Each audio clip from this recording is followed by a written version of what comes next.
You ready to beat Ted Cruz? Yeah! Let me tell you, I am, I'm not going to disrobe for you, just got to tuck things in. I am progressive and I don't apologize for it.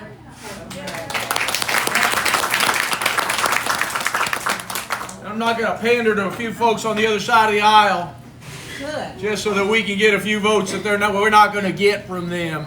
We need to inspire people this November. Yes. We need to tell them the truth, and that truth is that we've been screwed over in this state. For the last 30 years, they've controlled our schools. They've poor-boyed our education.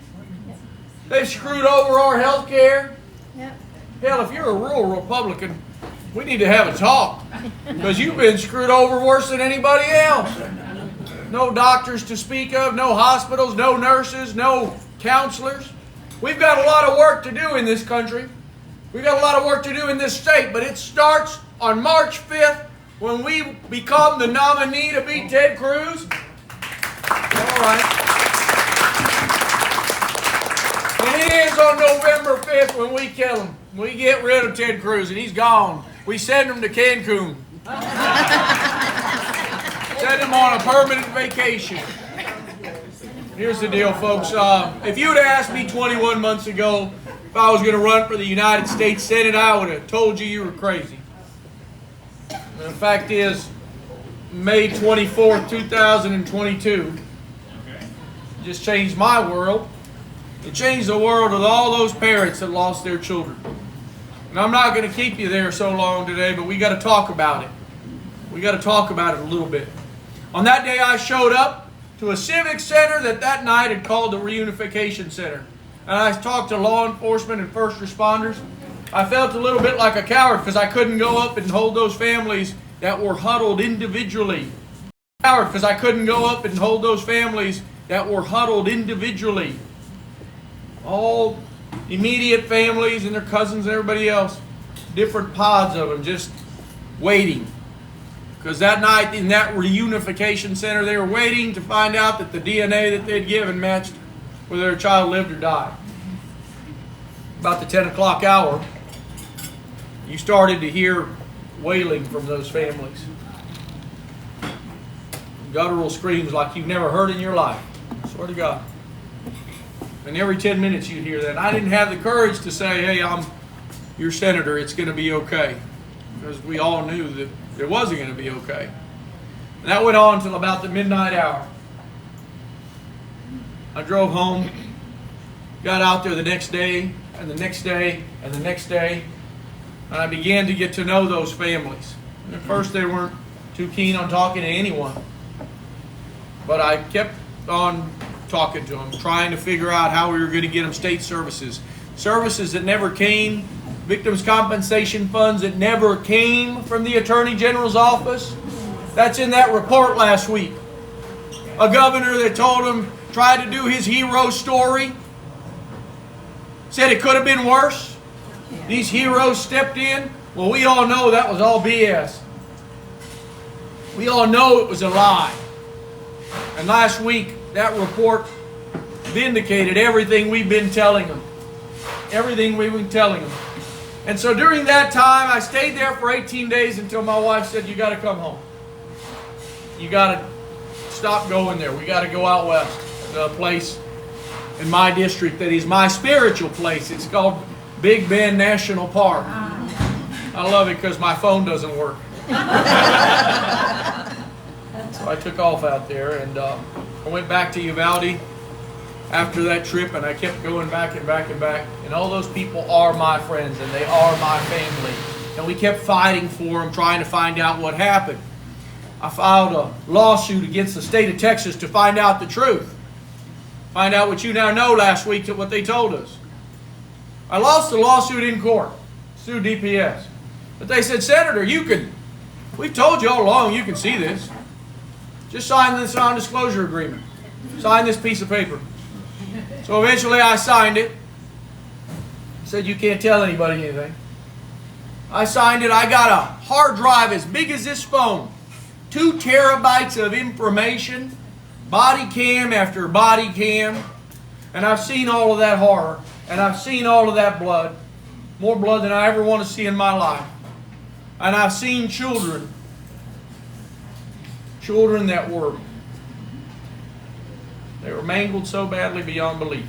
A little girl that my general counsel who saw that video, he's here somewhere. He'd watch the videos and he'd bring me into his office and he'd say, hey, you need to hold on because they're going to drag a little girl out by her foot, by her leg. And you saw exactly that. And he said, you need to hold on because there's no face. I don't know how to describe this madness. The only word I could come up with, some word I've never used in my life. I knew what it was. Just dysmorphia. You just gone. Her face gone. And you've heard all these descriptions from different people, from doctors that took care of those kids. The worst thing you've ever seen in your life. And listen, I don't have some kind of bloodlust. I didn't want to see this, but I needed to see why they failed and why they delayed for so long. I needed to see why the Department of Public Safety, 96 strong out there that day, all Greg Abbott's Operation Lone Star guys. I needed to see why they didn't do their job, including Texas Rangers, including game wardens. What was going on? And all that body cam footage and all that stuff and all that horror and all that blood and all that carnage. You kept hearing on audio the same thing over and over and over again. From cop after cop, there's an AR-15 in there. He's got an AR. He's got an assault rifle. We've got to be careful. He's got an AR. They were hamstrung by their fear, you see, up until the last cop said, I don't want to die today. He said that I don't want to get clapped out today. So that fear, that cop that didn't want to die, he let those kids die. Because they were afraid of a gun.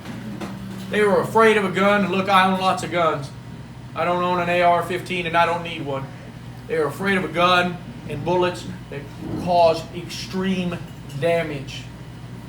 So the next person that's running for the United States Senate better tell you we need an assault weapons ban in this country once and for all. We need to get rid of these magazines. We need to get rid of these magazines, I got to tell you, because I don't ever want to see another parent go through this. And we've seen it over and over again. We've seen it since. We need to have extreme risk protective orders. We need to have universal background checks. We need an age limit. Just an age limit, something. I went in. Paula said, how do you like the Senate? I said, well, not so much. How do you like the Senate, the Texas Senate?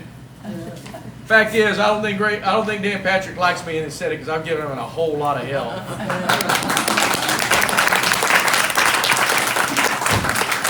You see, I'm not very decorous. I'm not going to tell these people. I'm not going to pat them on the back while they screw us. They've been screwing us over and over again. I sat in his office in January of 23 and I said, Dan, we've got to do something here. Because I'm going to yell and scream until you do something. And just do this age limit thing because 70% of Republican voters are saying, do that.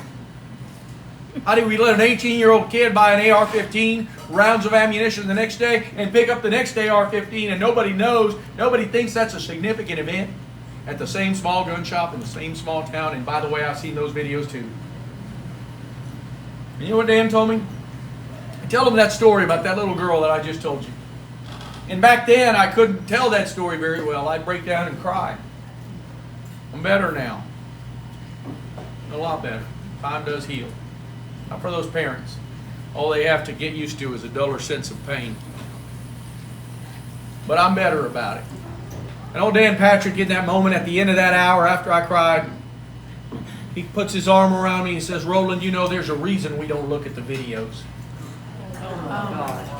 That's what the second most powerful person in this state told me that day. And he hasn't seen those videos. And Greg Abbott hasn't seen those videos. And Dave Phelan, nobody up there in a position of power to go see how they failed us and how they failed those kids. And that's why we need that assault weapons ban. Let me tell you something. We're broken on women's reproductive rights in this nation and in this state.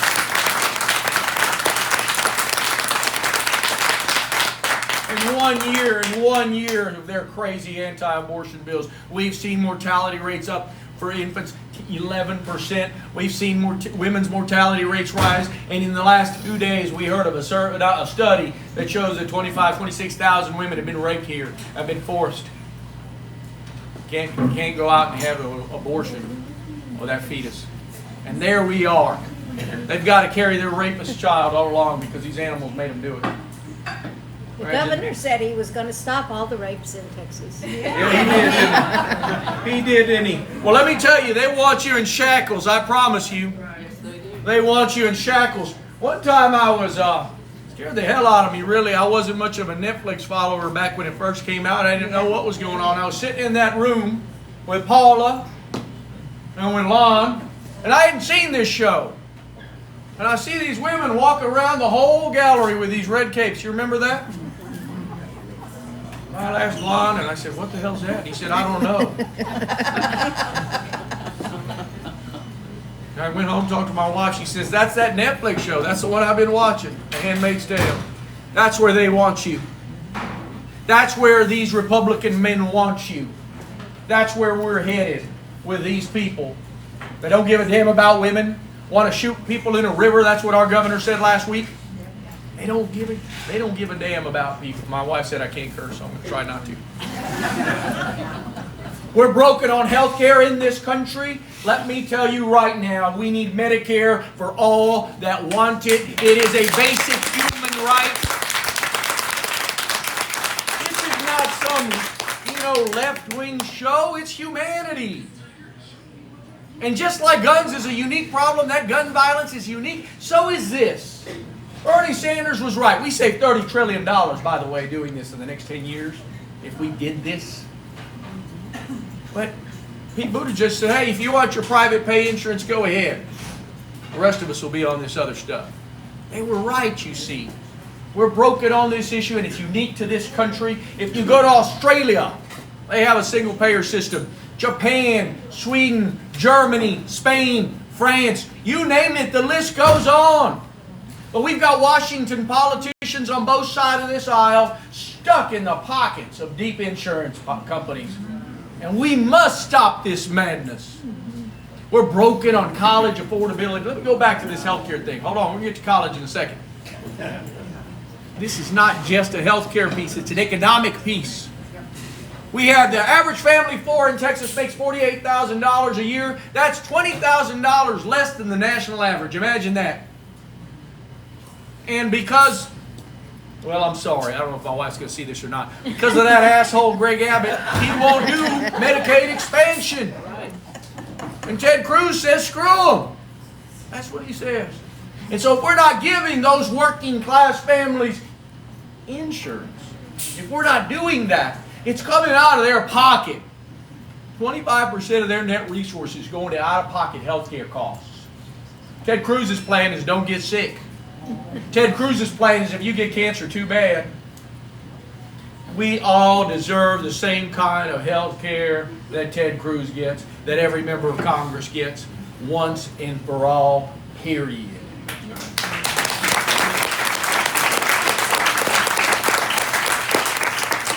I was endorsed a few weeks ago by the University of Texas Young Democrats. And Longhorns. We might have a few Aggies in the room. I don't know. We take all comers. But here's the deal. They endorsed me for a couple of reasons. I thought it was my pot position, but it wasn't that. They said we get that whenever we want it.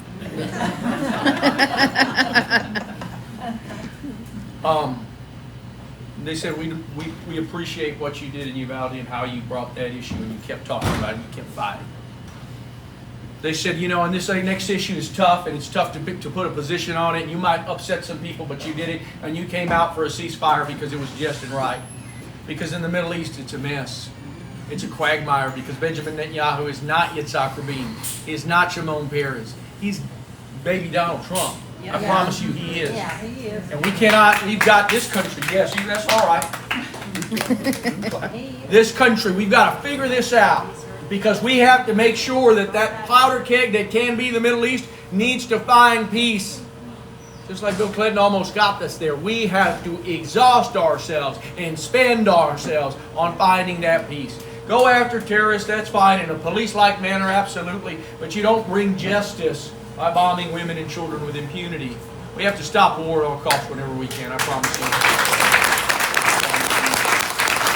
I had a woman that wasn't too happy with my position not too long ago. I said, "Man, what's the difference between an Israeli mother who lost her 10-year-old daughter and a Palestinian woman that lost her 10-year-old daughter?" She said, "Nothing." I said, "That's right. When you see dead kids, it's just it.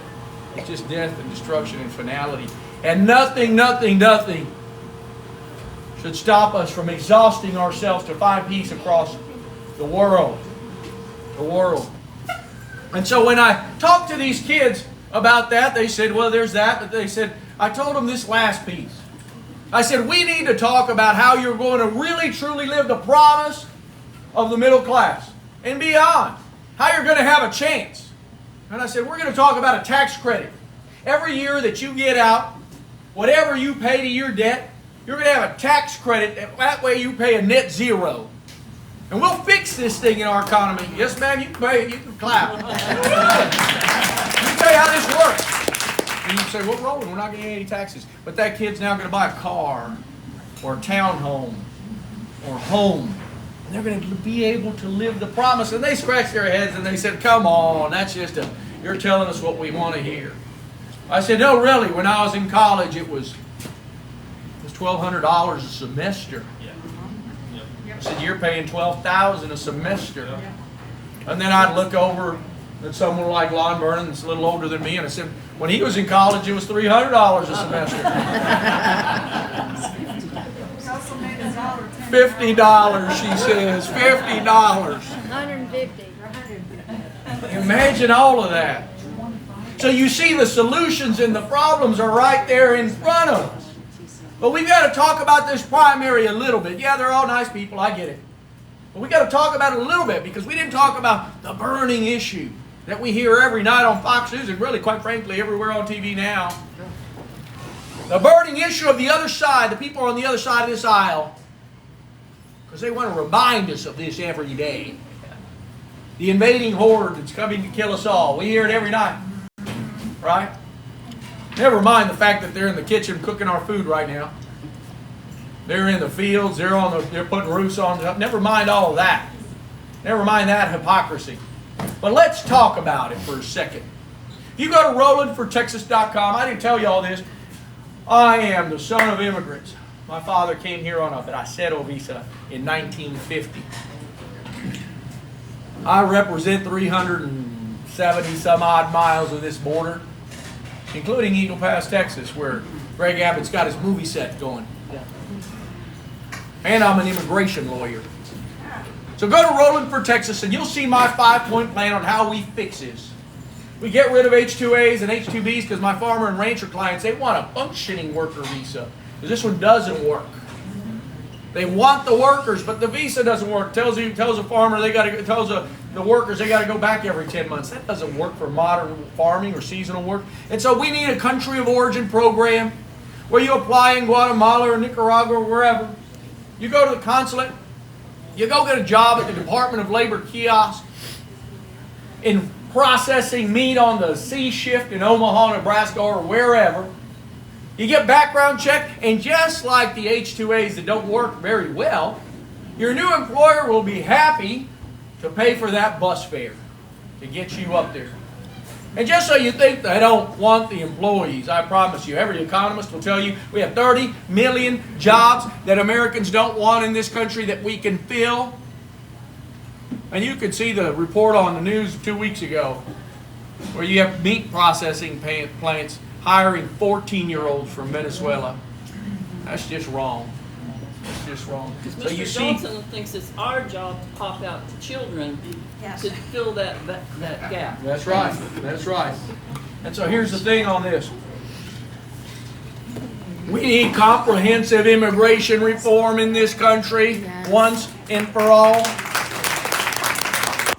And I'm tired of blaming some poor immigrant looking for a dream for every health care problem, an education problem, an infrastructure problem, because we should know better.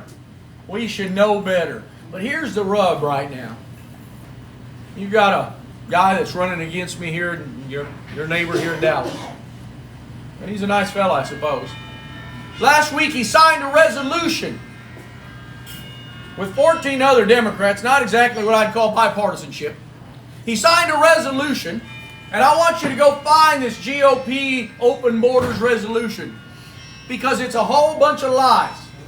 And my opponent signed this resolution calling our president an open borders president. Yeah, you can boo too. Listen, how in the world are we supposed to win if you're trashing one of the best presidents that we've ever had in a long time? And not to mention, it isn't true. Not to mention, the real people that have screwed up this whole border are the senators and the congressmen and women, the Washington politicians that refuse to fix this problem. So the Republicans want to scare the hell out of us all, right? And my good friend and the others in this campaign, my primary opponent, is out there holding hands with these people on this issue. By the way, he used to say that the wall was racist. Now he wants to build it. He said that on October 6th. And so here's the thing. Those solutions are short-sighted and they're just plain wrong. But the real problem with that Republican noise machine, that Ted Cruz noise machine, the real problem is that it keeps us from truly solving the issues of the day on health care, on the economy. It's the economy, stupid. Remember that? Yeah. It is that. It keeps us from, yes sir, it keeps us from solving everything that's happening on reproductive rights and this travesty that's happening. And it keeps us from actually talking about them killing our kids in our schools with their loose gun laws. Because right now someone in this state can walk out there down that street with an AR-15 with impunity. And a cop can't do one thing. That's what they've done. So when you go down the road with them holding hands on something that, by the way, Congress is the only body to be able to fix this, and you throw the best legislative president under the bus, how in the world are we supposed to win? So that's the reality on that. So now I'm going to switch to how we're going to win. I've given you a few solutions on college affordability, what we need to do on this assault weapons ban, how we're going to change women's reproductive rights. I didn't tell you that how. We're going to break that filibuster once and for all. We must. And so I'm going to tell you how. And for everybody that gives this guy a hard time, I think we owe a debt of gratitude to a guy named Beto O'Rourke. I'm going to tell you why. I'm going to tell you why. That guy got us within 250,000 votes of beating that charlatan Ted Cruz snake oil salesman. Yeah. And here's how we win. Everywhere I go, there's 50, 100, 80 people like in here.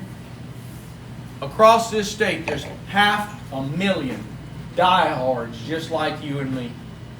And so here's our choir, and I'm preaching to my choir. And you're going to tell your friend to vote, and that's all fine. But that's not how we're going to win. We're going to win because you're going to find some new kid, some 20-something that says, I'm not going to vote, some 20-something that says, my vote doesn't count, some 20-something, or even sometimes your neighbor who's 40 or 50 and just doesn't vote, that says politicians don't help me and nothing that government does affects me. Well, you know the truth.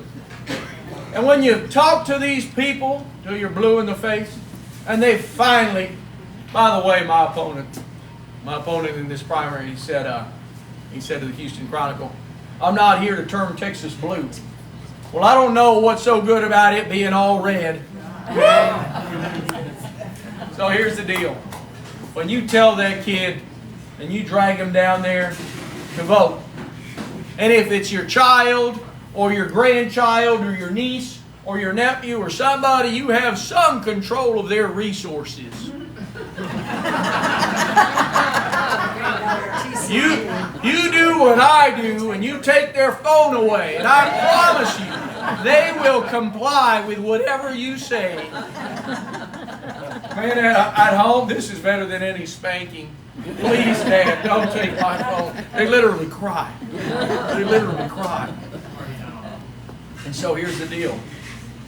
When you got this person, and they're going to vote for you, if they're still complaining, I want you to tell them this. Listen, because you didn't vote, because you didn't participate in this democracy, 19 kids and 2 teachers died. My name is Roland Gutierrez, and I want to be your next United States Senator. We can do this together. We can do this together. We're going to beat Ted Cruz with your help. Thank you so much. It's been a great honor. It's been a privilege. We're going to beat Ted, but we're going to beat him on our values. We're going to beat him on what matters to us. We're going to beat him talking about reproductive rights and getting them back.